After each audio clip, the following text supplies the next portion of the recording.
Hello and welcome to episode 6 of the Building Our World podcast. Today I had the pleasure of being joined by Justin Shenk. Justin is a former brain researcher turned machine learning engineer turned co-founder. And right now he is the co-founder and CTO of Visiolab, a company enabling autonomous checkout for canteens and caterers with their modern AI-powered computer vision platform. In this chat, we discuss his journey from research to entrepreneurship, throw some ideas around when it comes to simulation theory and AI ethics, and towards the end, he gives his advice on what is needed when starting a tech company. He's a really smart guy, and I tried to keep up with him as much as I could, but I really hope you enjoy this one. So Justin Shenk, welcome to the show. How are you doing today? Hi, Alex. Good. Thanks for having me on. No problem at all. So we were just talking before we went on air about your guest appearance on the Cold Fusion YouTube channel on a particular video about deep learning. Now, for those who don't know what Cold Fusion is, it's a YouTube channel I love so much. And if you're into business and technology, definitely give it a subscribe. I'll put the link in the description.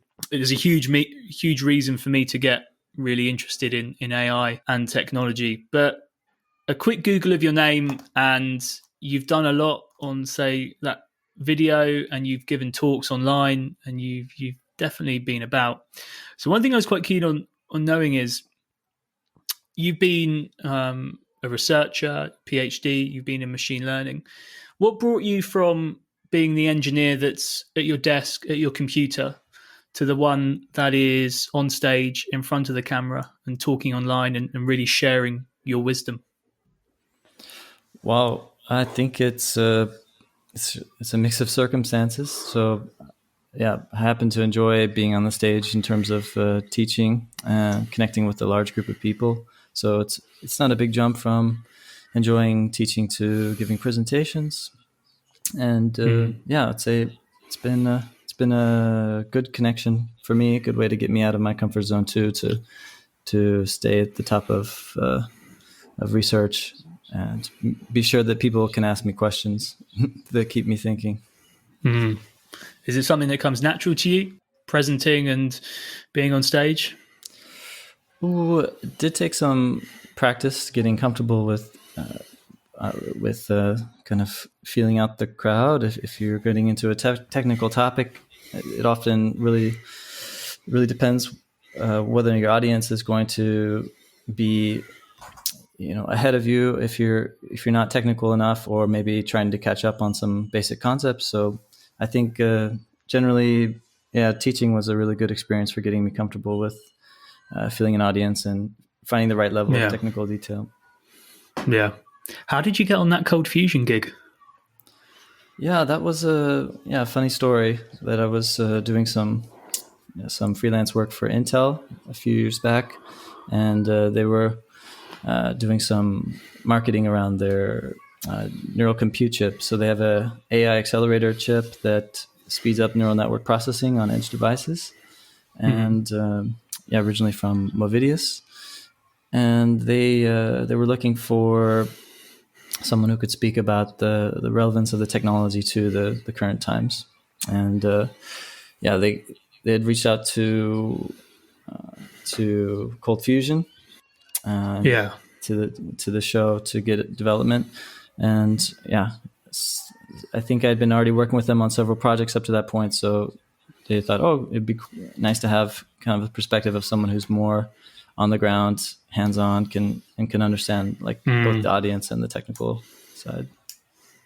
Yeah, he's based out in Australia, isn't he? Dagogo is his name. Dagogo Altrade, I think. Yeah, really nice guy to work with, and I would say how much he's built in a few years with YouTube and bringing topics to the front.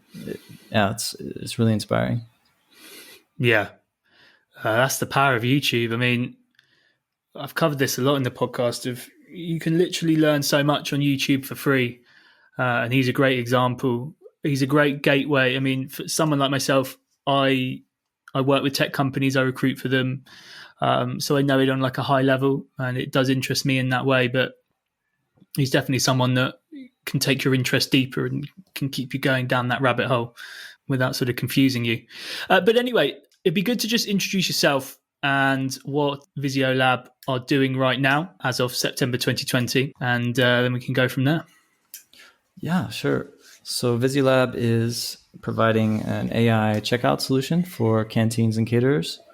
And simply how that would look is that if you've been in a student canteen or at your workplace and you go to check out, there's often a really long line. And one thing that can speed up that line and make it faster so you can get to eating your food quicker is to automate much of the checkout process. And we do that by our iPad solution, which has a camera and can recognize dishes on the tray. It makes the checkout process faster, and also it gives also more control to the customer, because then they have the possibility of connecting it with their app, with their smartphone, and generally moving more control to the customers. Yeah. How does it work? Because one thing I never sort of could grasp is, because you're using computer vision, right, for this, that's the main power for it. So is that kind of stored in the iPad? Is it worked in the cloud? Because I know there's Apple. Was it Apple that produced it, the Core ML for different apps? Definitely, the Core ML is the onboard processing power for the iPad. So yeah, there are several approaches you can take, but I would say we've looked at a lot of different approaches, whether you could use the cloud or on device, and without going into too much detail, but we can say that there's a lot to explore there. It's a great ecosystem for development. So what was the limit before that was in place? Is that something that's really accelerated the work of machine learning forward? Definitely think that it's a leap forward that the iPad has so much compute power for neural networks, something that was not possible a few years ago. So if nowadays you can imagine that every mobile phone that's produced in the past year, pretty much all of them can run neural networks on the device, which means that you're able to, especially for computer vision, to leverage a lot of the computational power and a lot of the most recent algorithms that are really good at finding these representations and data. That's possible now in a way that it wasn't possible a few years ago. So there is a general trend towards the device for computer vision, and probably also natural language processing more and more. So, yeah. So all those algorithms and training those algorithms it's all being done in the cloud, and that's how it's. Have I got that right? I'm a bit of a dummy when it comes to the technical side of things on this. You could say there's a lot of approaches that include doing training in the cloud. Depending on the model, you could do training on the device. It really depends on what the scope for the project is. So I can encourage you to check out more applications in AI edge computing and see how different models are run. But you could say you could have an image classifier that's trained in the cloud and then deployed to the edge device. It's a very classic way to do this. Yeah. Okay. So Visiolab itself, are you a company that uses computer vision to disrupt the canteen and cafeteria industry? Or do you see yourself as a company that's going to use computer vision to disrupt other industries and other aspects of our lives? Definitely starting with the canteen environment, because we happen to know quite well what are the needs of the business side, and what are the problems that they're facing. Also, we know the customer side because we've experienced it ourselves, waiting in long queues and knowing, okay, hey, we could speed up the checkout, or hey, there's so much more services that we could access if we were plugged into the data, to the back end. So we know this area quite well, and what makes us in the best position possible to build a product in this space.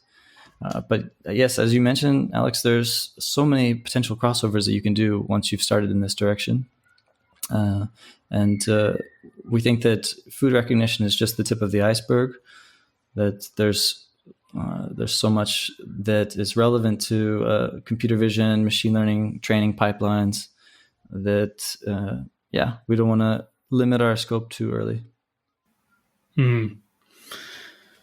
So is that where that spark came from then to decide to go into canteens, from your own sort of user experience, or was there, because I know with some you get together with your other co-founder and there's like a brainstorming session and you go through loads of iterations, or was it quite an organic idea that turned into a company?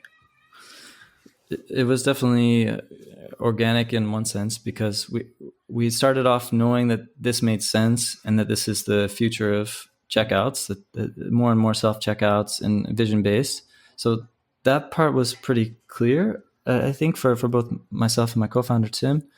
What wasn't clear was how to do it. And if you look at the competitors in the space, there's 100 different looking object detection or hardware-based solutions, and some that are as big, almost a meter across, others that are just super tall and leverage different features. So we are the first to do all of these processes on an iPad, and we believe that that's a significant way to distinguish ourselves from our competitors. Because if you try to buy some custom-built hardware, you have to order the parts from China. It has to be assembled. You have all the overhead that comes with that. And if there's something breaks, then the canteen, the customer has to call up then the supplier and say, hey, we need another one by this and that point. But by going by an iPad, it's something that we believe this will be the standard in the next years for machine learning. It makes so much sense. The hardware is already, you can fit an iPhone in your pocket. Also, to be fair, the technological advantage applies to any kind of mobile device. But we believe that being able to order 100 devices at once without having to worry about the overhead gives us an advantage that our competitors don't have. You must really be able to pass on that cost save to the consumer as well, to your customers. That's the idea, exactly. So we don't have to tell them who is Apple and why they should trust the Apple device. And we also don't have to expect that there's any issues in terms of the operating system. This is the most stable ecosystem that you can find. So we're really happy about the switch, and we think that it's going to pass on a lot of value to our customers as well. Yeah, absolutely. Where are your customers at the moment in terms of location? So we're working with several canteens across Germany, and we're focused here because we have some very good connections to both larger companies like Airmark as well as university canteens. And being geographically based in Germany, it's a large market, which it's great for when you do want to scale up. But we aren't limiting ourselves yet, so we see a lot of potential in Netherlands and in France, as well as the whole DACH region beyond Germany. Did you always see yourself, because I know you worked at a pretty strong AI company back in Stockholm, Peltarion, hope I pronounced that right. Did you always see yourself as someone who would start a tech company? Is it something that happens just when life's happening? It's certainly new in a sense that you can imagine yourself in the position of a lot of the companies that come up and think, wow, what a great way to be on the forefront of technology, to work with the best team possible. But I think the actual shift to building Visiolab has been because of the people around it and the people involved. I think it makes a big difference for me if I see, okay, cool, there's a really good idea. It would be awesome to build something with this technology. But if the people aren't there to bridge the interests, to bridge to the market, then I think 99% of cases the product probably won't take off. Yeah. So I think it's a bit opportunistic in a way, because you say, hey, this is a great opportunity to build something that'll last a long time and will add a lot of value. But yeah, I can't say that I predicted this exact path a few years ago. It's not like you were at university and sort of looking at Mark Zuckerberg or Elon Musk and thinking, man, I want to build all these millions of companies. I wish I could say that I had that kind of foresight. Yeah, me too. But it comes to people at different ages. I've said this before, like everyone always compares themselves to people who start stuff at school or at university or when they're really young, and there's no rush. It's pretty stressful as it is. So you mentioned you're surrounded by really, really strong people. How did that team come together? I know you've got another co-founder, Tim, who's the CEO. Mm-hmm. Yeah, exactly. So Tim and I complement each other quite well. So he's the holding up the business side of the company for sure, and he comes with a network of in both the business side. So the largest payment provider for German university canteens is his former employer, and that provides a great strategic advantage for us. Yeah. And I would say it's quite crucial. But we also have, I think he's also amazing at managing the business team, being able to pull people through, and really also getting everyone aligned on our vision. Because what we're trying to do is quite obvious to the tech team. I think that people see the value of automating with vision-based approaches, but I think also being able to communicate that to a wider audience is important for an executive, and he does that really well. How did you guys meet?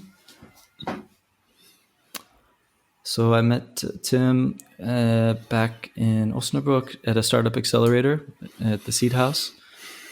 He was starting Visiolab since last year, and yeah, I was consulting a Canadian company for building a food recognition app. And yeah, it sounded like we had really good complementary skills.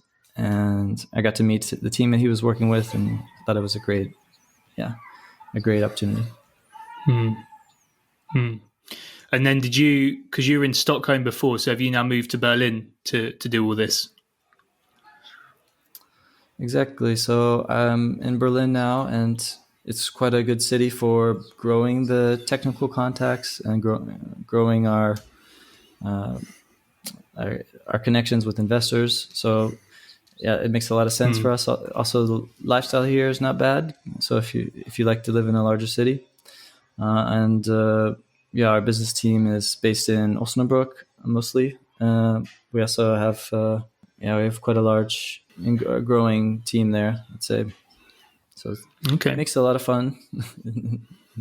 Yeah, absolutely. How have you found? Because I saw on your link, I mean, you've lived all over the world. How do you see Berlin as a tech hub, compared to the others around it? So I know you lived in Stockholm, and there's Paris, there's Amsterdam, Munich as well. How do you see Berlin in that ranking? Berlin, from my point of view, it pulls a lot of its own weight. There's definitely a strong tech mentality here. There's I think a growing population of developers, and people come from all around. Maybe in a way that isn't so true in Paris. I think I can't compare it to London from personal experience, but I do sense that like Berlin is an easy place to move to, easy place to get your foot in the door. Yeah, with English being the main language here, that's quite an advantage. I'd say for me personally, I've enjoyed living in Germany, and I think a lot of the benefits of living in Germany you can find in the larger cities. Yeah, absolutely. I can compare Berlin and London. So I used to recruit into London, and then I sort of span off and started recruiting into Berlin. People in Berlin are a lot nicer. They're a lot more accommodating. in London, if you broke your leg on the side of the road, people would step over you. They don't really care. They're moving too quickly. I know a few people in Paris who sort of spoken to them, and there's definitely a rising tech hub there. But I think on the continent, it's mainly sort of Berlin and Amsterdam right now. But you mentioned about the business side of things. So you're a tech guy, an AI guy, I suppose. How have you found the business side of being a co-founder? Is that something you like?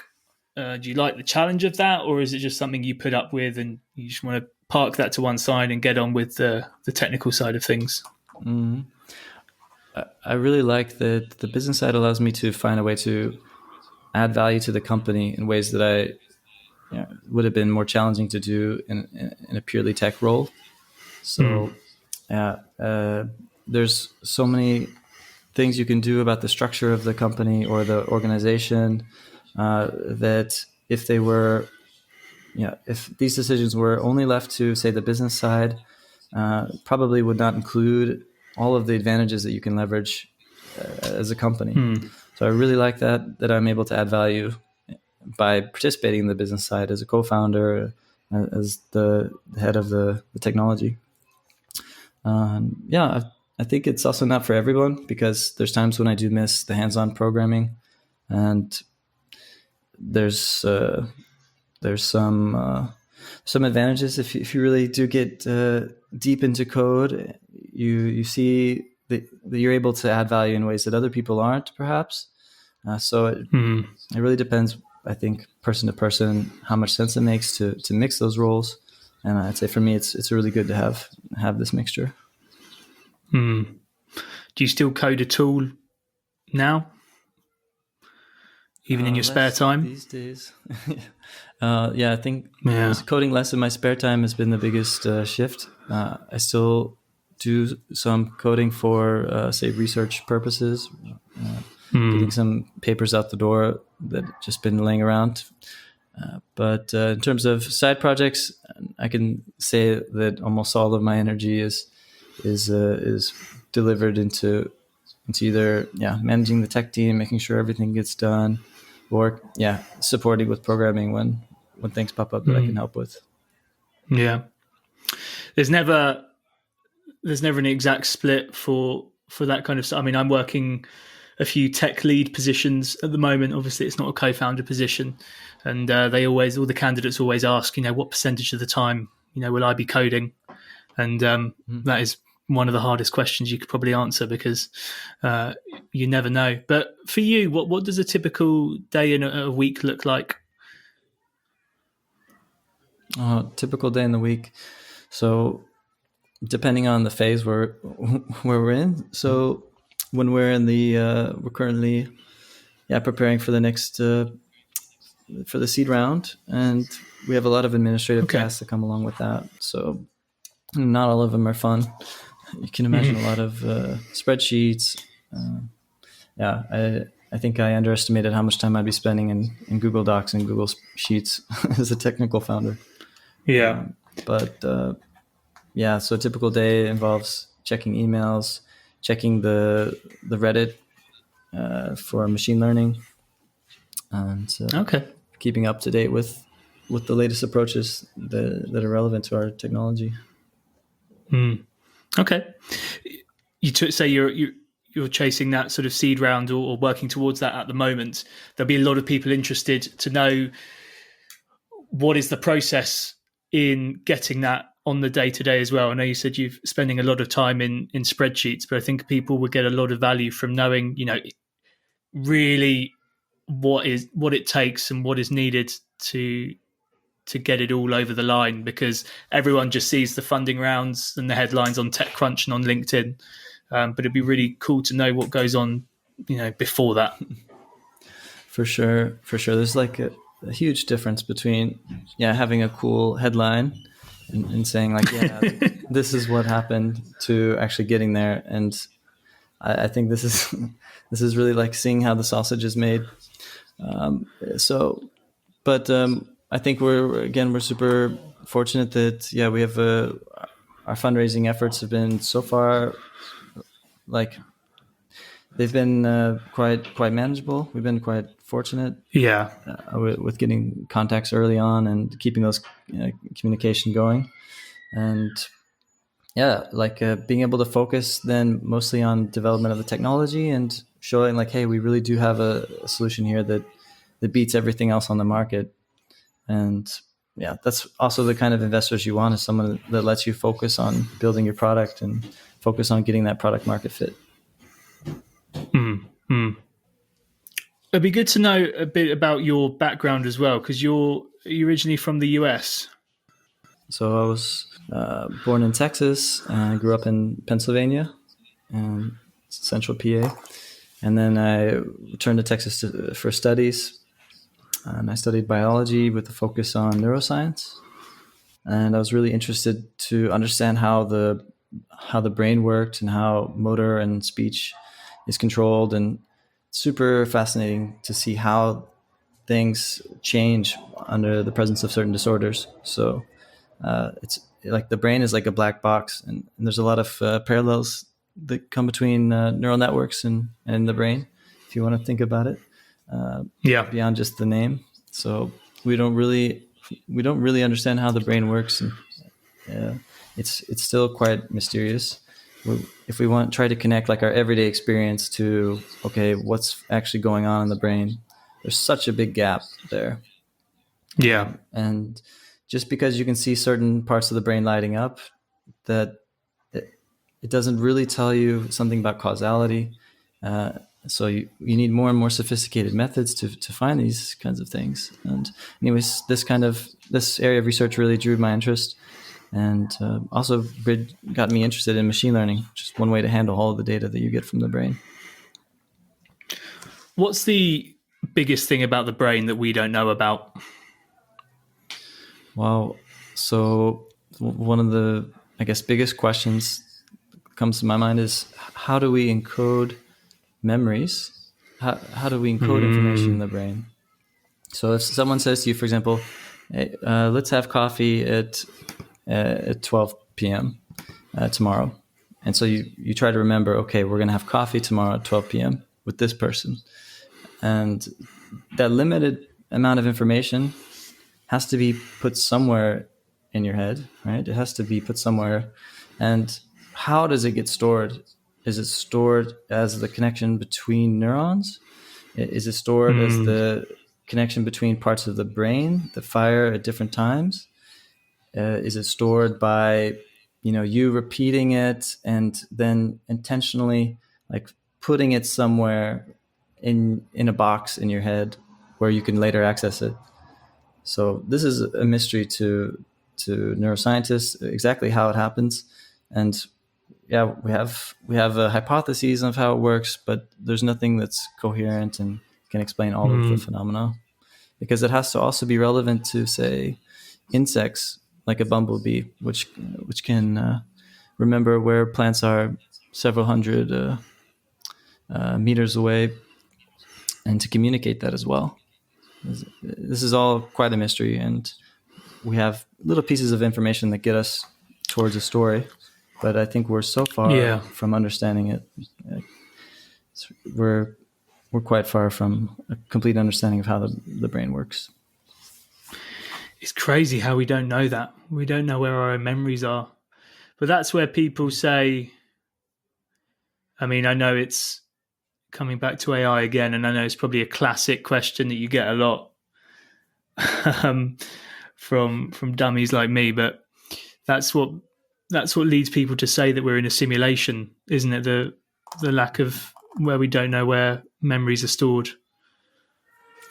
Yeah. So I mean, this. Have I just opened a can of worms? Have I just opened a rabbit hole? It's maybe a fun idea to play with, for sure. But I haven't heard an intellectually convincing argument for it, except that we don't understand. That's true.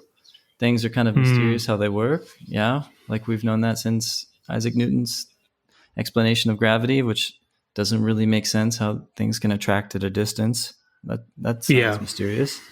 So, but I think it's in a way a kind of a step backwards from the progress from the Enlightenment, where we still fundamentally have some assumptions about nature, and we try to fit our observations into like to some framework that is still implying that reality is real.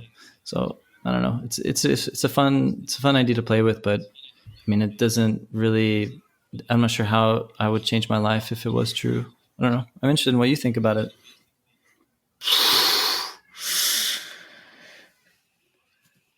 It what scares me is that if we are in a simulation, then what's outside of it? Um, Mm. Mm-hmm. Technology's become such a long way in such a short space of time. Even like if you look at the last 100 years, what's that technical innovation going to look like in 1,000 years? And if there's, I mean, I'm on the presumption that there is intelligent life out there. That by the law of averages, the law of numbers, is going to be far more developed and far more advanced than us.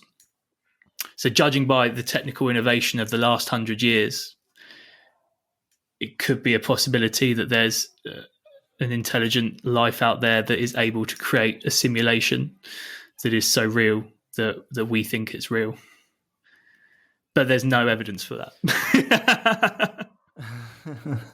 Yeah. It's wow. It's interesting. I wouldn't know how to disprove it either, which is kind of it's hard to argue about something if there's no way to prove it one way or the other. So, and also like what would be, it's not clear to me what would be the consequence if it was a simulation that we could never actually find evidence for. Like how would we live our lives differently? And if the answer is, oh well, we wouldn't actually, then it's still just a maybe fun thought, but it's not very much that I could do with that information. No, I don't know if you would live differently. Yeah. Well, I don't think you would, because it feels real to you, and it's like, I mean, it depends. I mean, if there was something, oh, this is hurting my brain. If there was something where we knew what would happen if we died, and then that meant we would go outside the simulation, then I suppose that's different. But if it's just like a video game, like game over and you're gone, then I suppose you wouldn't live your life differently. Is there much academic debate around this, or any like papers around this, or is it just nut jobs like me on a podcast? There's surprisingly many people, especially out of Silicon Valley, who are promoting this idea. Oh yeah. On kind of on the similar basis that I've heard you describe. Like it's just if you give large enough numbers and large enough possibilities, then you'll eventually reach a universe that was created as a simulation. And I think that the attractive component to it is probably not this like statistical argument, but I imagine what's attractive about it is kind of an explanation for why the world is the way it is, because like people have wanted to understand why is the world the way it is for thousands of years, at least in our simulated history, if you will. But I think then it's more likely that finding this idea attractive has to do with personal reasons rather than like metaphysical reasons. Yeah. Like it's not just like I looked at the dirt and then I saw something shiny and then I realized it was a simulation. It's more like how else do you explain how the power of technology with the powerlessness of people? That's kind of a political kind of like approach that gives power to some ideas. Yeah. It's almost like religious. It's like you could almost take the debate we're having now and frame it as a religious argument, an argument for if there's a God or not, in a way, because that's kind of, I suppose, you can make some sort of link. So you don't think we're in a simulation then? Is that the definitive answer? Yeah, I don't see any evidence to support that. Yeah, so I would say probably not. Cool. The scientist in you. It's maybe boring, but I think it's accurate. I just think it's such a cool, interesting area. When it comes to, I appreciate we're going on off a massive tangent, but I do think it's something worth exploring. When it comes to AI and AI ethics, and say Visiolab moves into a domain like in cars where you're at a school run and there's like a traffic light and it's done on computer vision. You know, if it's like a fox crossing a road or a child crossing the road or whatever, and it's, you know, the cameras are picking it up. How much can we rely on? I'll use computer vision as an example to get those kind of calls right, and how much are we at now where these algorithms can learn the ethics of making decisions? Are we at a stage where they can learn ethics, or is it still down to the bias of the person programming the algorithm? That's a good question. So if by ethics we mean something very, very simple, like what is the right thing to do in this situation? That's basic. Then we could, oversimplify things and say every algorithm is kind of making decisions of what to do in a situation. And there's a bias, and algorithms will have algorithmic bias. So in a way, that's kind of an ethical thing. But if we take it to more like everyday language about ethics, what is the right thing to do in a given situation? And we have more complex movement, so a person crossing the street, for example, then there's some assumptions like where we are right now is, first off, robotics is quite limited. So for better or worse, we can't expect a big arm to come in and take something out of the road. So we don't have to worry about that at this point, maybe in 100 years. And then otherwise we can only expect that an algorithm will be able to work on data that it's seen or things that it's been prepared to handle. So I think that this argument becomes, it's very closely tied to what is the range of possible actions. So if you have an AI that can do anything related to voice or speech, then anything related to voice or speech for what's the right thing to do is relevant ethically. And as we are right now, technology, the AI or algorithms are really limited in how much they can interact with the environment. So I guess if we want to jump a few steps ahead, kind of in the direction that you're thinking, is what will ethics look like when, machines have more grasp on the physical world, or when they have more like an interface with people than they do now. But I think it's in one sense it's up to us what we allow machines to do, and in another sense there's some trends that we can expect. Like, I'm happy to give up the freedom to write down a physical calendar and to use a digital calendar. So there's certain trends that are just seems to be kind of overwhelming in the convenience they bring. I think that's quite interesting. I'm interested in what you think about it. Well, what I think about when it comes to AI ethics, and I know it's a bit of a big thing now, and it's definitely going to be something that's going to become more mainstream with government policy and things like that, but it'll only happen when the governments actually need to.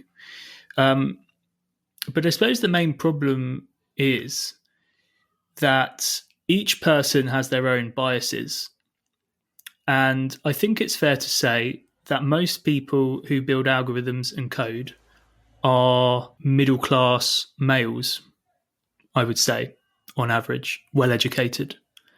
There are some females. I think it's quite multicultural.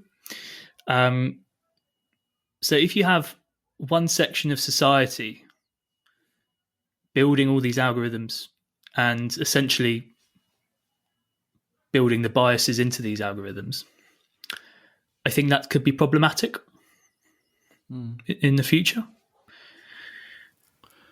Yeah, it's super interesting.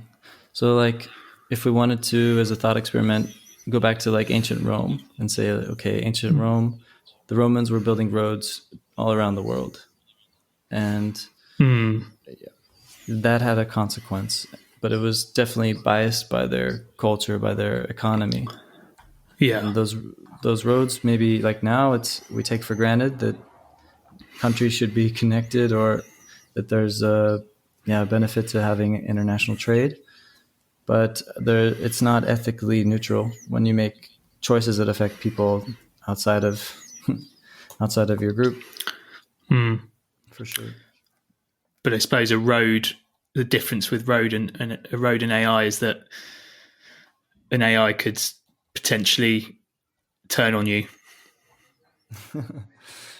Yeah, I think it could turn on you, I guess. Like, again, it's like, I don't imagine a Terminator kind of scenario anytime in my lifetime. But if we think about biases, I think the public is paying close attention to how biases affect things that are relevant. And like you mentioned, okay, the middle class is also then likely to be affected by any of these algorithms, and maybe the most vocal group about the effects. So I think there are some natural checks and balances there, but I would be interested to see how it plays out in the next 100 years, for sure. How does the public interact with the development of the technology? Are you worried at all about how it might play out? I am curious, and I think on the one hand, like, every new generation seems to adapt to technological changes. So if I look at younger generations growing up with iPads around, then it's not a big jump for me to imagine that things that are revolutionary to me will be taken for granted by the next generation. But I think, so this argument about technology and fears about the technology is, to me, a bit overblown in the context of the climate crisis, because this is something that will clearly affect my grandchildren's generation, something that I can do something about.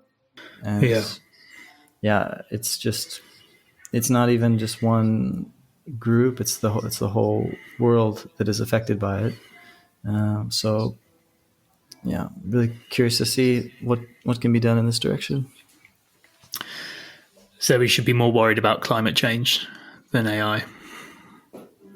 That's my feeling. I think, that we tend to overestimate short-term consequences that are directly relevant to us individually.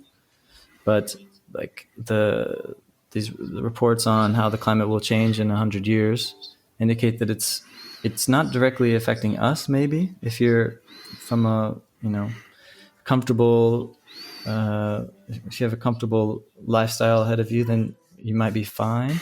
Imagine the people that are not yet born, who will have to inherit a world with much more constraints.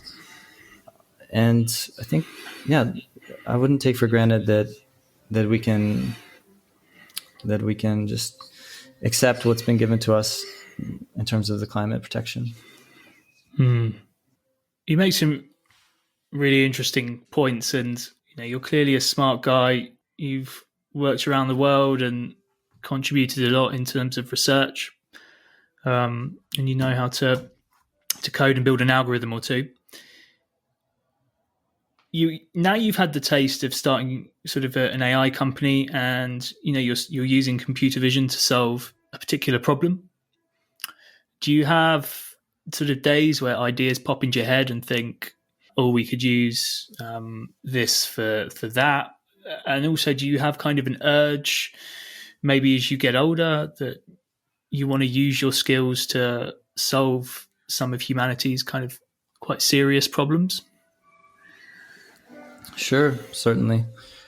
I think that it's in terms of ideas that pop up. Yeah, often. I think with the Corona situation right now, there was a buddy who came up with an idea to have a kind of a rating system for how to see how well restaurants are adhering to the regulations with face masks.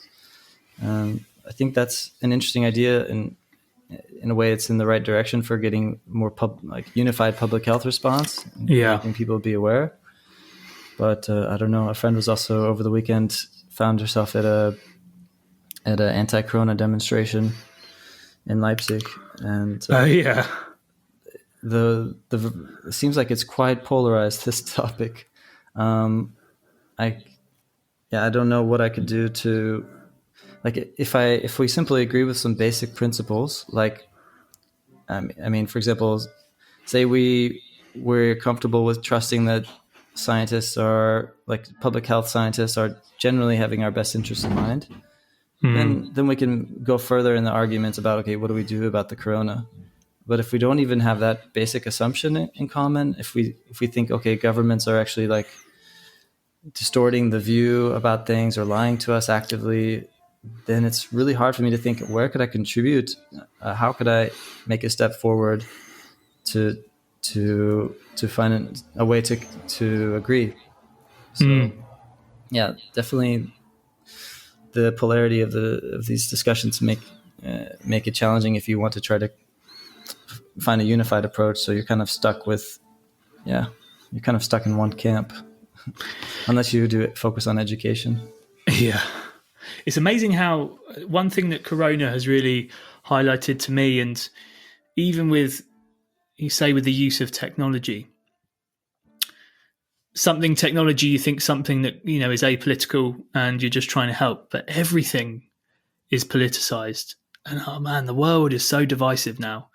Like, if you think one way, it can't be possible to say, we use, I don't know, Biden and Trump as an example. If I'm Team Biden and there's one thing Trump says that I agree with, you go to hell by the left. They chastise you, and the same with the right as well. And I feel like that state of politics, and maybe it's different in Germany, but it's the same in England. We're very divided at the moment. I don't know if you've noticed. But with Corona, like, there's protests all the time about lockdown and people really kicking up a fuss about masks. And you think, God, if we're this divided during a time of crisis, and even you say, like, you're hesitant to use certain technology in to try and make a difference, like, then I think we've got some real problems. It's hard to comment on the political system in UK but for me, I'm certainly interested in what do you think would be a way to move forward? I think, like, in China, friends from China will often say it's a matter of leadership, that you need to have clear, strong leadership, and I can see the argument that there's basically none in the US where I'm from, in terms of the reaction to the COVID. But I don't know. I also don't want to take for granted. I don't know how it is in the UK. Do you have an opinion on what's... Yeah, I think leadership's needed in times of crisis, and the government's definitely got some stuff wrong. The problem for me is, like, the nature of political debate at the moment and the discourse around the leadership and the government, like the way supporters of the government or people who support the opposition party conduct themselves. I think it's just, I've never seen. I mean, I worked in Parliament before I got into recruitment, so I'm quite into my politics. But I've never seen the state of politics in the UK is so horrible. It's so divided and nasty. and you're either in one camp or the other. And if you have a view from one camp and a view from the other, then you're just a maniac and you're completely chastised. And don't even get me started on people on Twitter. Oh my God, it's an absolute minefield. But yeah, in terms of the UK government's response to Corona, it could have been better, but I do sympathise with them as well, because it got out of hand pretty quickly. But I'm of the nature, having worked in politics for a little bit, for only a short time, I'm of the disposition that everyone in politics, no matter what party they're in, is going into it to make a difference and to do good. There are going to be people the exceptions that are selfish and do it for other reasons. But I think the majority of politicians, and I'm sure the same in Germany, is that they're good people trying to leave the world in a better place, in a job that's pretty stressful, where they could get paid way more in the private sector. So that's kind of the angle I come from when it comes to politics. How's the lockdown now in Germany? How's the cases coming along? In Germany, it had been going down, so that was good. There's some talk about it possibly having a second wave in the next months. So, yeah, it could be better, but I think Germany's had a fairly good response and was fortunate to have planned ahead in terms of having more capacity in their hospitals. But then, there was also some criticism about not helping the neighbors enough. So, is in neighboring countries.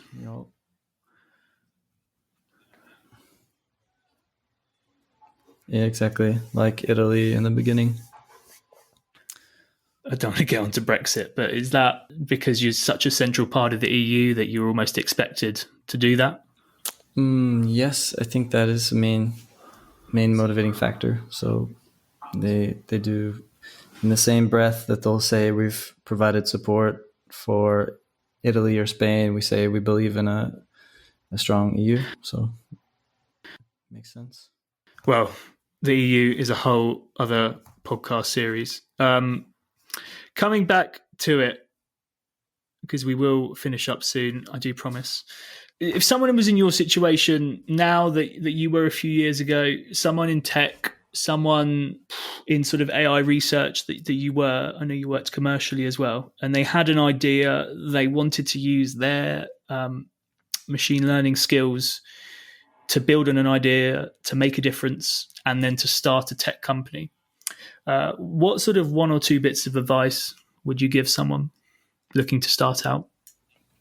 I think if you know someone who's been through the journey already, then it doesn't hurt to reach out and ask them for advice. So also, if you do want to build something from zero, then you probably need support. But I think it's hard to give general advice because you have everything depends on the situation. But generally, if you have a good network and you're really keen to see something to come out of an idea, then finding other people who can share that vision and working together towards it will save you a lot of headache. I mean, I've seen several people who've tried to do things on their own without getting some feedback or without kind of testing the market first. And it's quite easy to kind of delude yourself if you don't have the second person there who says, actually, did you think about this? So it's always good to have someone to bounce ideas off of. But much of that is also quite obvious. So but I suppose if you're in the day-to-day of it and grinding and overworked, then sometimes the obvious things do escape you, and sometimes you do need to get that jolt and that feedback. For Visiolab in the future, where do you see the company in the next few years? How do you see it developing? I think we're about to reach a larger audience than we have right in front of us. So we're looking at expanding to the US next year. We are yeah, excited about the wideness of the market and the timing of our tech. So yeah, moving forward with building products that people love. And do you think you'll build onto that sort of from the canteen and into other areas as well? For sure, that once you have a foothold in a market, then it's a lot easier to branch out. So at the moment, we're focused on making an amazing checkout experience, and yeah, I think after when and if that becomes done, then we can look at other industries and other niches where we can add value. Absolutely. Adding value is what it's all about, and Visiolab is certainly doing that. Well, it's been a pleasure. It's been an absolute journey. We've gone to some places I didn't think we'd go to, but I'm glad we did. I'm sure there'll be a lot of people listening, scratching their heads right now. Thanks, Alex. Cheers.